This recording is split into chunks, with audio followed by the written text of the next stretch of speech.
I've worked as a librarian for 5 years, and most of my time is peaceful, organizing shelves, cataloging books, and dealing with the few visitors who show up during the night shift. Up until this week, everything followed its usual monotonous routine. That's when he started showing up. A thin man in a worn black coat, carrying a battered leather briefcase that looked like it had seen better days. He never picked up books or even glanced at the shelves. Instead, he'd choose the darkest corner of the room, sit at a table, and begin furiously writing in an old notebook. I tried to ignore him, of course. After all, it's not my job to question the habits of our patrons, right? But something about him made me uneasy. The way he focused on those notes was different.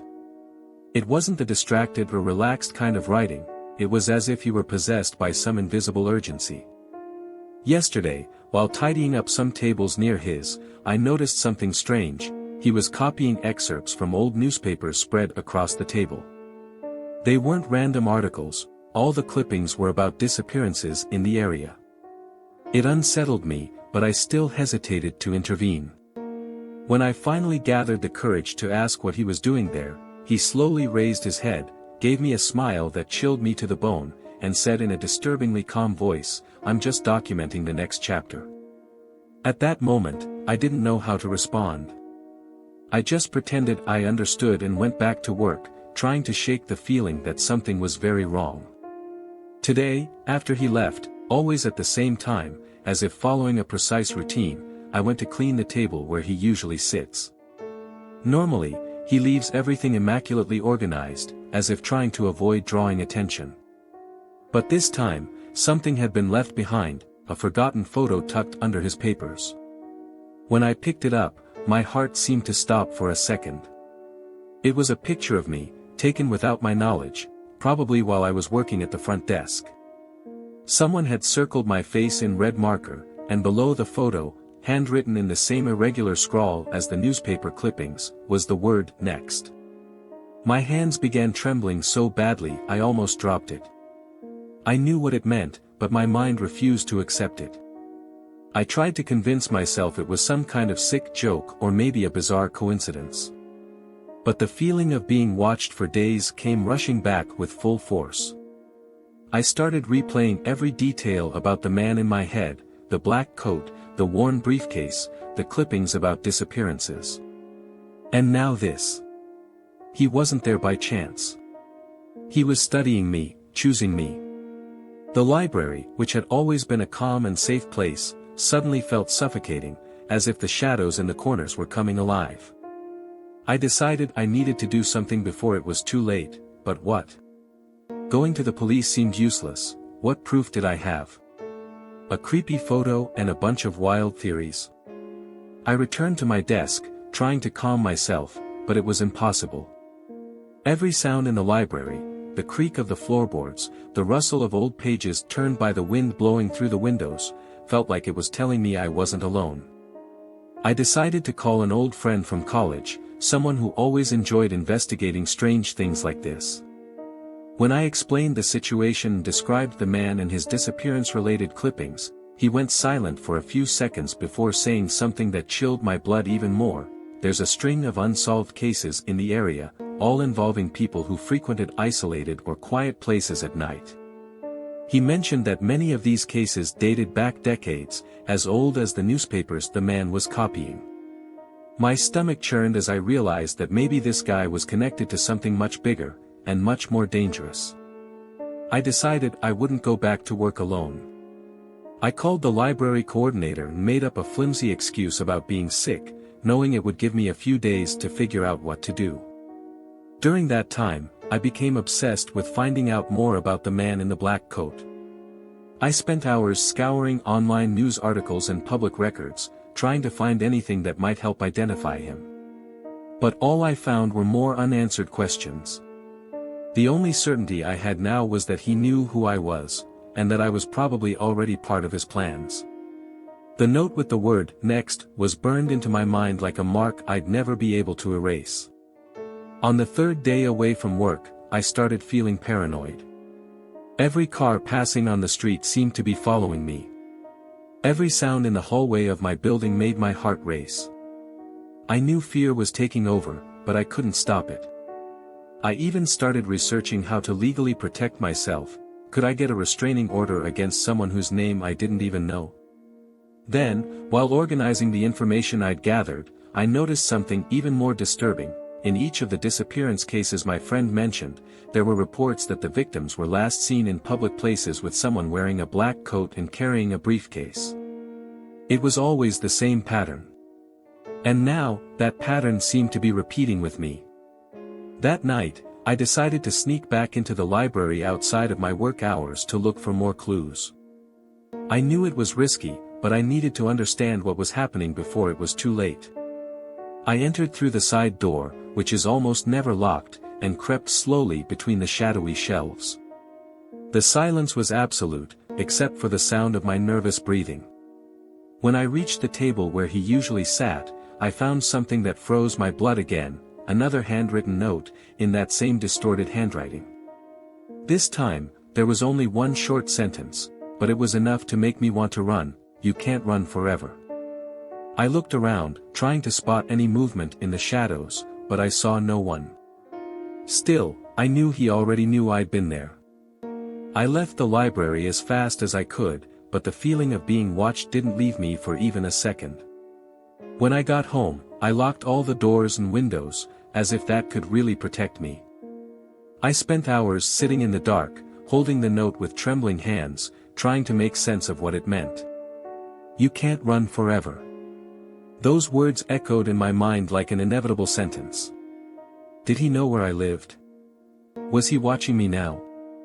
I could barely think straight, but one thing was certain: I needed to find a way to prove he was connected to the disappearances. Without concrete evidence, no one would believe me, and I'd just become another name on his list. The next day, I went to the police to show them the photo and the notes, but they said there wasn't enough evidence to open an investigation. Frustrated, I went home and started planning my next move. I decided to install hidden cameras inside the library, something that might capture his face or any other evidence to help identify him. But while setting up the cameras, I noticed something that made my blood run cold. A new stack of newspaper clippings had appeared on the table in the dark corner. And this time, there was a new photo on top of the pile, again of me, but this time with something scribbled below it.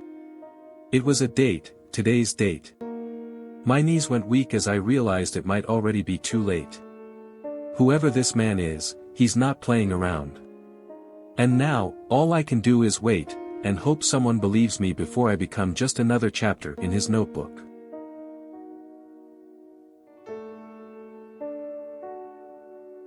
I've worked the night shift at the municipal library for nearly a decade, and I've always considered my job quiet and predictable.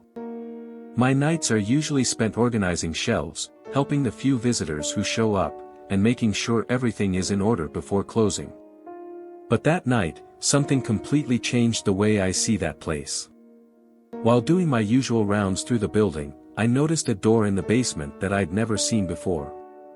It wasn't on any of the library's official maps, nor had it ever been mentioned by the older staff. The door was slightly ajar, as if someone had forced it open recently. I hesitated for a moment, but curiosity got the better of me. When I went in, I felt a strange chill run down my spine. The room was small and stuffy, lit only by the dim light from the hallway that filtered through the crack in the door. In the center of the room, there were piles and piles of old folders, covered with a thin layer of dust. What froze me in place was the name written on the cover of the first folder. It was mine. I started opening others, and each one bore the names of people I knew, co-workers, regular library patrons, even some neighborhood residents. Inside each file, I found intimate details about unsolved crimes, murders, disappearances, frauds. And they all ended with the same handwritten phrase, in an irregular and menacing scrawl: "They know what you did." My heart raced as I tried to make sense of it all. Who were they? And what exactly had I supposedly done? I began flipping through the documents with trembling hands, trying to find some pattern or explanation. Each folder seemed to contain precise and detailed information about events that had never been made public, things only someone very close to the victims or the crimes could possibly know. The most terrifying part was that some of the names listed were still alive, people I saw every day, as if nothing had happened. And then there was my file. In it, I found references to situations I vaguely remembered, a past argument, a workplace disagreement, even a car accident I had walked away from unscathed. But nothing I would consider a crime. Even so, that final sentence, written in thick red letters, seemed to accuse me directly, "They know what you did." The more I read, the more I felt like I was being watched, as if something, or someone, was hiding in those shadows. Suddenly, I heard footsteps coming from the hallway. I froze, trying to decide what to do. The steps were slow and deliberate, echoing through the deathly silence of the library. I quickly closed the folder and placed it back in the pile, trying to leave everything exactly as it had been before I entered. My mind screamed at me to get out of there, but at the same time, I couldn't move. When the footsteps approached the door, I held my breath and pressed myself against the wall, trying to become invisible. The door creaked softly as it was pushed open, and a hooded figure appeared in the doorway. I couldn't see their face, but I could feel their eyes fixed on me. They didn't say a word, just stood there, as if waiting for me to make a move. The silence between us was deafening. I couldn't see the hooded figure's face, but I could feel their heavy gaze on me, as if they were sizing me up. My heart was pounding so hard I was sure they could hear it. For a moment, I thought about running, but I knew any sudden movement might trigger something worse. Then, without saying a word, the figure took a step forward, entering the room. The faint light from the hallway was blocked as the door slowly closed behind them, plunging the room into near-complete darkness. Only then did the person speak, in a low, distorted voice, "You shouldn't be here." It wasn't a direct threat, but it carried a weight that terrified me even more. Whoever they were, they knew I didn't belong there, and they knew far more than I would have liked. Without thinking twice, I shoved the figure with all the strength I could muster and bolted toward the door. When I opened it, the hallway light blinded me for a second, but I didn't stop to think. I ran up the stairs, tripping over my own feet, until I reached the main floor of the library. Thankfully, it was empty and silent, at least for the moment. As soon as I left the building, I realized I was still clutching one of the folders, mine. I don't know why I grabbed it, but now it seemed like the only proof that any of this had actually happened. When I got home, I locked all the doors and windows and began examining the file again. Every line made me question who they were and what they knew about me, and what they would do if they decided to act. I spent the entire night analyzing the contents of the folder, trying to connect the dots. There were details about the car accident I mentioned earlier, something I'd never told anyone about. At the time, I thought no one had been hurt, but the documents suggested otherwise. A witness saw you leave the scene without offering help. My hands began to sweat as I vaguely remembered hearing a distant scream on that dark night. Had I really ignored someone in need? Another passage mentioned an argument I'd had with a coworker years ago, something I thought was trivial at the time but now seemed connected to their sudden departure from work. A sense of guilt and paranoia began to take hold of me. Whoever had gathered this information knew more about my life than I did. The next day, I decided to confront some of the names listed in the folders, but something stopped me from acting. What if they were watching? What if telling someone put them in danger? I couldn't risk it. Instead, I returned to the library during business hours, hoping to find an older employee who might know something about that secret room. But when I got there, the basement door was gone. There was no trace that it had ever existed, not a crack in the wall or marks on the floor. I asked my coworkers if they knew about that space, but they all denied it naturally, as if I were talking about something impossible. I began to doubt my sanity, but the folder was still with me, concrete and frighteningly real. With the folder in hand, I decided to seek help outside the library. I went to the police, but my attempt to explain the situation sounded confused and desperate even to me. I showed them the documents, hoping they'd see something alarming, but all I heard was, "This looks fake." "Where did you say this came from?" There was no way to prove the information was real or that the secret room existed. Without concrete evidence, my story sounded more like the delusion of an exhausted employee than a real threat. I left the station frustrated, feeling completely alone in this. When I got home, I noticed something new in the folder, a note that hadn't been there before. Handwritten in that same irregular scrawl, there was a single sentence: "You can't tell anyone." The message was clear: I was being watched. Since then, I've been living on edge, constantly looking over my shoulder, waiting for something to happen. Every unusual sound makes me think they're coming to confront me. Who are they? I still don't know, but I'm starting to believe it might be better not to find out. Whatever is going on, it's clear I've been chosen for a reason, and that my past actions, real or misinterpreted, have something to do with it. I still keep the folder under my mattress, rereading the documents every now and then, hoping to find a clue that will help me understand what's happening. But at the same time, I feel like it's a kind of mark, a proof that my fate has already been decided. Whatever they want, I only know one thing: I'm not ready to face it.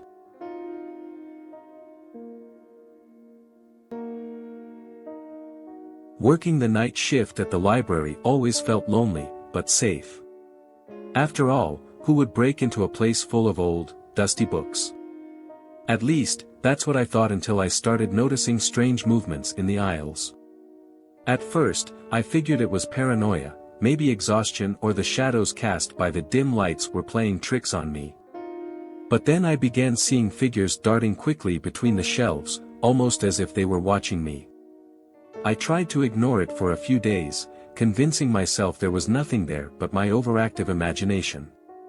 Until one night, I decided to confront whoever was sneaking into the building after hours.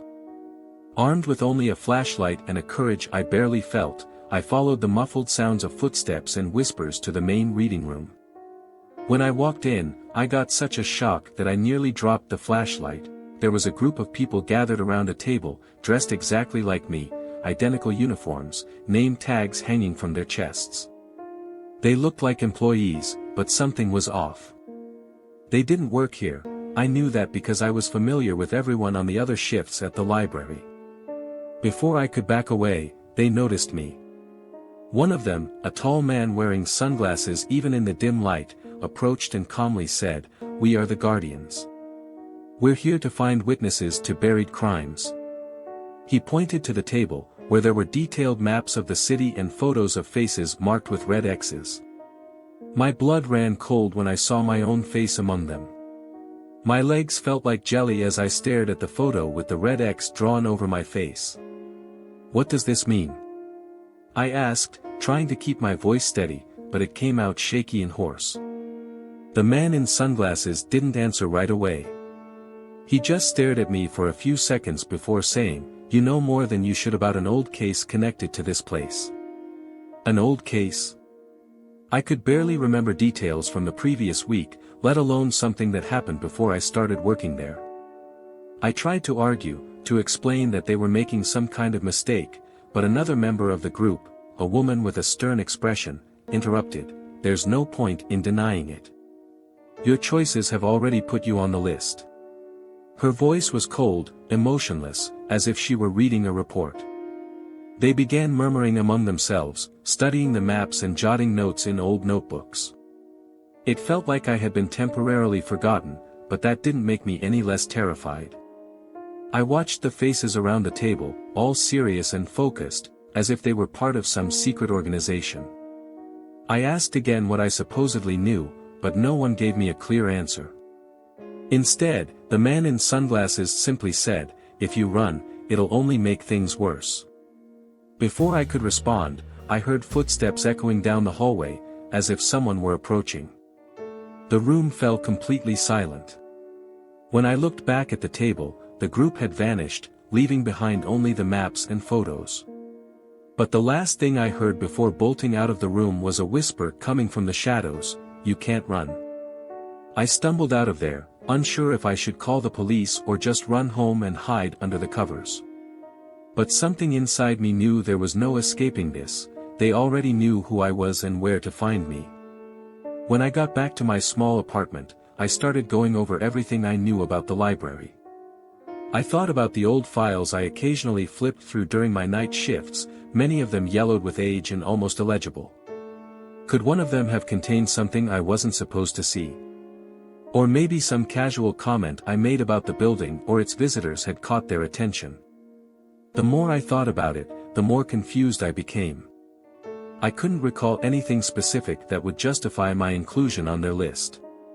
In the days that followed, I tried to avoid the library, but I knew I couldn't run from work forever.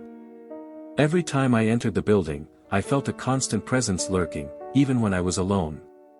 The sounds echoed differently, as if the hallways were alive. One night, while organizing some books on a distant shelf, I found an envelope taped to the back of a shelf. Inside were more photos marked with red X's, including some new ones I recognized. They were people I'd seen recently at the library. On the back of one of them, a handwritten message, "They're using you as bait." My whole body froze. Now it wasn't just about me, they were turning the library into a chessboard, and I didn't know who the pieces were or the rules of the game. That message made me feel like a pawn in something much bigger than I could imagine. I started looking at the library's regular visitors with different eyes. Every person who walked in seemed suspicious. Were they targets of the Guardians? Or were they part of them? I no longer knew whom to trust. My co-workers noticed my odd behavior and asked if I was okay, but I couldn't tell them anything. What if they got dragged into it too? Paranoia began consuming my nights. Every sound in the aisles, every creak of the old floorboards, seemed to echo the whispered voices I'd heard in that room. "You can't run." It was as if they were constantly reminding me that a target was on my back. I decided to investigate on my own. During the night shift, I started exploring parts of the building I normally ignored: locked rooms, dusty cabinets, and even the rarely used basement. That's where I found something even more disturbing: a box hidden behind some old files, containing documents detailing old crimes linked to the library. There were records of disappearances of employees and patrons over the decades, all accompanied by photos marked with red X's. Some of these people were names mentioned by the Guardians. It seemed the library had been used as a meeting point, or even a setting, for something sinister. But what scared me the most was finding my name cited in one of the reports, along with the phrase, "Potential Witness, Monitor." Now I understood why the Guardians had found me. It wasn't just paranoia or coincidence. My name had been involved in this for a long time, even before I started working there.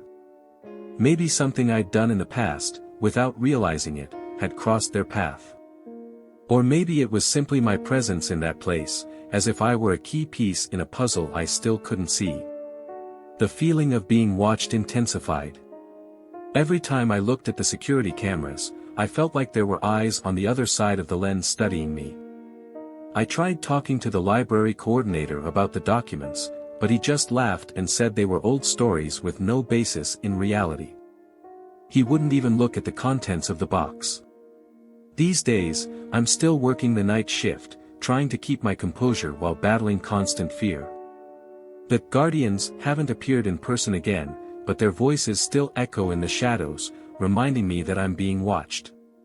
Sometimes, when I close my eyes during a break, I see flashes of the photos with red X's and wonder how many of those people are still alive. And what if I'm next? I don't know how much longer I can handle this, but I also don't know how to escape. The truth is, ever since the night I found them in the reading room, my life has become a maze with no exit. And now, all I can do is wait, and pray that they decide I don't know enough to be a problem.